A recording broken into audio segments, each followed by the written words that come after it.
Oh,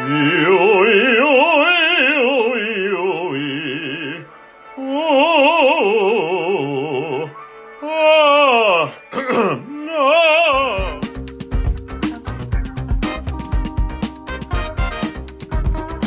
I have now been transported into a time machine back to the 1970s.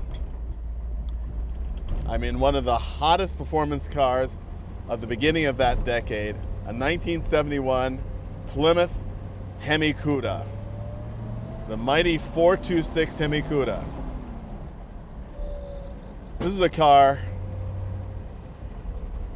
that defined performance for a generation, and also, as somebody who appreciates design, I always thought that this was one of the prettiest American cars of the period. The form of this car is amazing, and the graphics were just absolutely perfect. Very much of the period, and so complimentary of the great design of this car. And this is a time when performance cars were all about the engines, not about fancy road holding and plush rides. It was just about that engine and what it could do. And this is a very capable engine. Chrysler was noted for building strong, powerful engines that delivered from the bottom of the range to the top. And the 426 V8 is no exception. Now, of course, it may be slightly uncharitable to say, but nonetheless it's true. These are rare cars. They're rare cars today because unfortunately they were rare cars when they were built. These cars didn't sell anywhere near the number that their counterparts from GM and Ford did, and that makes them very special to collectors today, but it's sort of sad that they were not as popular as they might have been when they were new. Whoa, the brakes do grab. Of course, one of the other secrets about all of the muscle cars is that they were built to a price. And driving one today, even one as lovely as this particular example I'm driving today, you can tell you're not driving a car that was built to a very high standard. The panel fit is sort of casual. The interior is designed to be seen from about 10 feet away. Don't look at the details too closely, but the overall effect is wonderful. And I have to say that for a 1971 Chrysler muscle car, this is a really solid piece.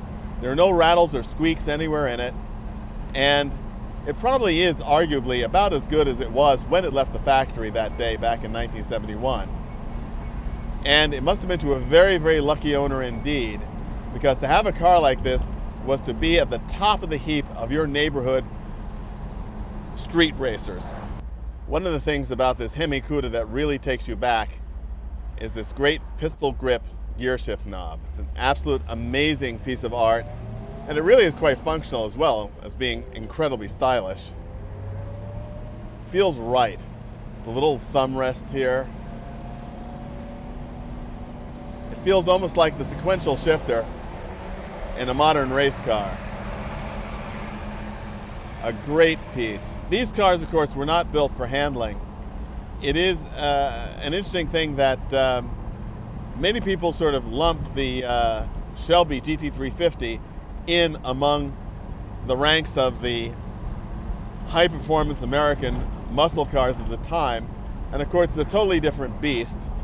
And when these raced in the great Trans Am races, those race-prepared Cudas and Challengers and Javelins were a far cry from what you would get from your local dealership. But nonetheless, it was also very exciting to be able to see cars just like the car you drove on the racetracks and drag strips around the country. And when you went out in your Hemi Cuda, you can make some noise and perhaps win a bet or two on the street. Not breaking any local laws, of course, but having a great deal of fun and doing it with a great deal of style. Today, there's a wonderful saying that old racers have: the older I get, the faster I was. And this is still a car that's capable of some pretty impressive performance, but I don't think any of us are in the mindset to actually exploit that performance today. On today's roads, with these brakes and this steering, those are risks that young men and young ladies take, not for the mature and sophisticated and knowledgeable and experienced people that we are today. But nonetheless, it's a lot of fun to think about. Thinking about how the philosophy and the execution of high-performance cars has changed since this Hemi Cuda was built. The contrast with the Demon SRT could not be greater. The Demon SRT has unbelievable amounts of performance and a chassis that can handle it, brakes that are up to the job. This is much, much, much more a case of faith. You have faith that you can handle what happens even if the chassis decides to give up in advance. And I think that it's a lot more fun to drive this Hemi Cuda the way our grandfather might have driven it in 1971 than the way we might have. Cars are time machines, and this does indeed take us back to a time when things were a heck of a lot simpler. So in terms of deciding a winner between the Challenger SRT Demon and this Plymouth Hemi Cuda, I think it's sort of easy to say for me. In terms of pure performance, without a doubt, it's the Demon. For style, nothing will beat this Hemi Cuda. Hi, it's Donald with this week's Audrain Auto Museum Fun Fast Fact Quiz question. The Dodge Demon produces 808 horsepower right out of the showroom. What was the highest rated horsepower car sold in 1971? If you think you know the answer, put it in the comments below.